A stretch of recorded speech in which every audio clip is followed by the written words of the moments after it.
Well, good morning everybody and welcome back to Suburban Homesteader, Wyoming, Arizona. If we haven't met, I'm Sandy. And I am in front of my, what I've always called my wild garden. It's a messy garden. This little section, I don't pull the weeds in.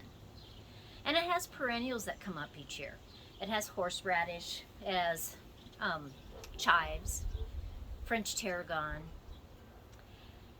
But this year, in collaboration with Casey, Lisa, Alicia, and Monica, all their links will be below, I'm actually doing a collaboration called A Messy Garden.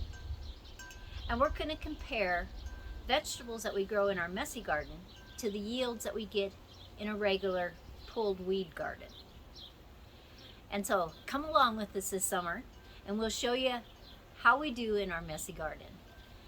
Let's go plant some vegetables.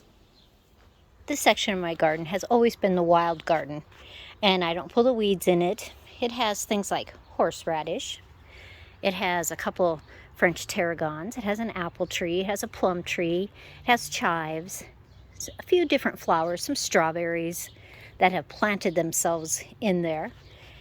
And I'm doing a collaboration with Round the Hay Bale. And so that's Casey, Lisa, Monica, and Alicia. And all of us are going to take a section of our garden, leave it wild, plant plants in it. So today, I'm actually going to plant a tomato, a cucumber, a squash, and some Swiss chard in there. Now the idea is we are not weeding these. So however it grows, that's how it grows. I even have a thistle over there, I see, right by the chives, and some docks in there. And we're going to see how they produce compared to a cultivated garden. So I'm planting the same things, the same types, in the other garden. So look at that grass by those plum trees. But I can't cut them, I can't chop them, I can't mow them down, I can't weed whack them. The idea is, how will they grow compared to the rest of the garden? So let's plant them. So you can see this is the French tarragon, which I always save the leaves and dry them.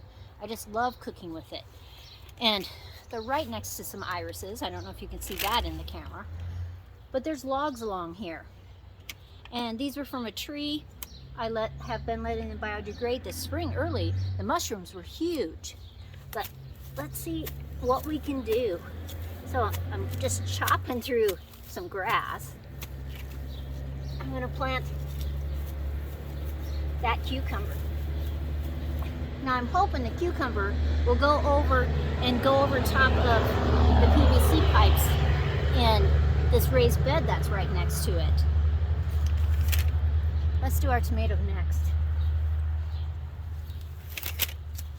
And I'm planting, there's some strawberries in here.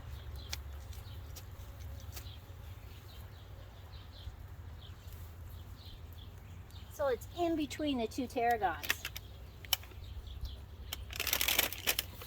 Now this is a squash. So I am going to plant that, I think,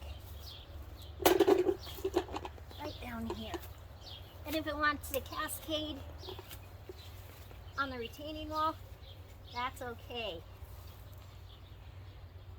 Now, down in here, I actually have a tub that has water, and that's for the little creatures.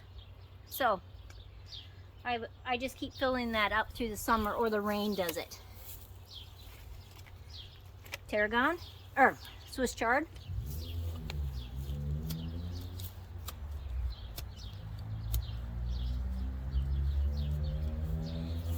And the last thing I have that I forgot to tell you, stevia.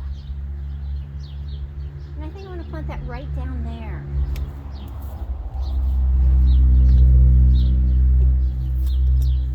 Ah, there's a fence. See, it's so wild. That little white fence, I couldn't even see it. Let's put that.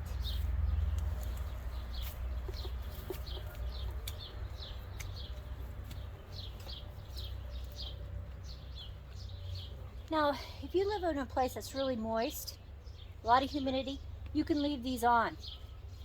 I can't do that here in Wyoming. The roots will never come through it.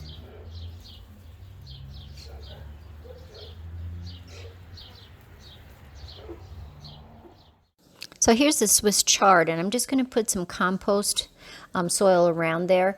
It's competing with a lot of grasses and plants, and so I'm just going to give it a little something extra. And I'm going to do that around all the different vegetables that I planted. This is where those mushrooms were on those logs. They were literally huge, about 8 inches across earlier in the spring. And there's my cucumber. So we just want to put some goodness around there. Just help it when it gets watered, when it rains, and just give it a really good start. There's the tomato. I am going to put a cage over that. There's the stevia and the squash. If you are short of time, try a section of your garden and call it your messy wild garden. And do some pictures, do some videos, and share them with us. And have a great day.